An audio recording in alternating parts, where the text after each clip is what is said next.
అధికారంలో వచ్చిన తర్వాత 31 కంపెనీలు రాష్ట్రంలో పరిశ్రమలు పెట్టేదానికి అంగీకార పత్రాలు చేసుకున్నారని చెప్పడం జరిగింది అధ్యక్ష.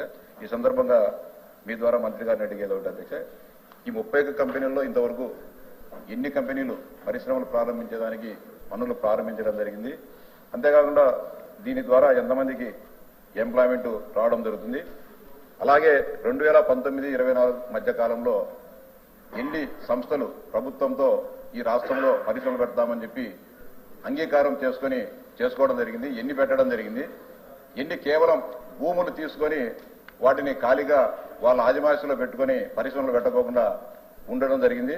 అంతేకాకుండా అధ్యక్ష 2019-24 మధ్య కాలంలో ముఖ్యంగా కర్నూలు కడప జిల్లాల్లో రెన్యూబుల్ ఎనర్జీ పెడతామని చెప్పి 1000 ఎకరాలను దీనికి సంబంధించి మాట్లాడండి. దీనికి సంబంధించి మీరు ఎక్కడెక్కడికో వెళ్ళి మరి సారోస్ చేయకండి సార్. 35 నిమిషాలు సంబంధం లేనండి.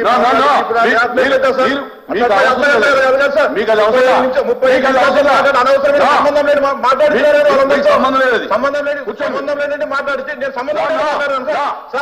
నేను మీరు ఎవరికి ఎన్ని నిమిషాలు ఇచ్చారనేది మీరు కౌంట్ చేసి నాకు చెప్పక్కర్లా, మీరు నాకు చెప్పక్కర్లేదు.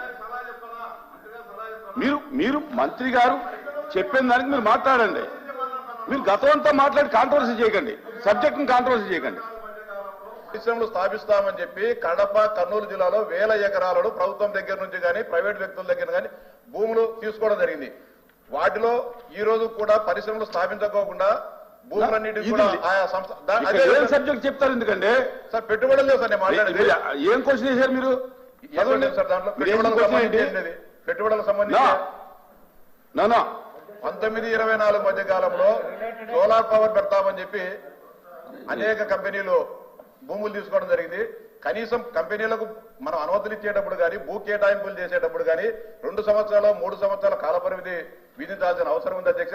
ఎప్పుడైనా పెట్టుకోని 10 సంవత్సరాలు 15 సంవత్సరాలలో పరిశ్రమలు పెట్టుకోవాలనే అవకాశం ఇస్తే ఉండే కొత్తగా పరిశ్రమలు పెట్టుకోవాలనుకునే వాళ్ళకు భూముల లభ్యత కానీ ఉండదు అధ్యక్ష. ఈ విషయంలో ప్రభుత్వం ఒక స్పష్టమైన విధానాన్ని అనుసరించి భూములు కేటాయించేటప్పుడు పెట్టుబడిదారులకు 1 సంవత్సరం 2 సంవత్సరాలు అని చెప్పి నిర్దిష్ట కాలపరిమితి పెట్టాల్సిన అవసరం ఉంది అధ్యక్ష. అంతేకాకుండా పెట్టుబడులకు సంబంధించి కూడా అనేక రకాలుగా ప్రభుత్వం ప్రోత్సాహాలు ఇస్తుంది అధ్యక్ష. అంతేకాకుండా ఏపీఐఏసీ సంబంధించి కూడా అనేక రకాలైన ప్లాట్లు భూములు ఈ రాష్ట్రంలో ఉన్న అధ్యక్ష.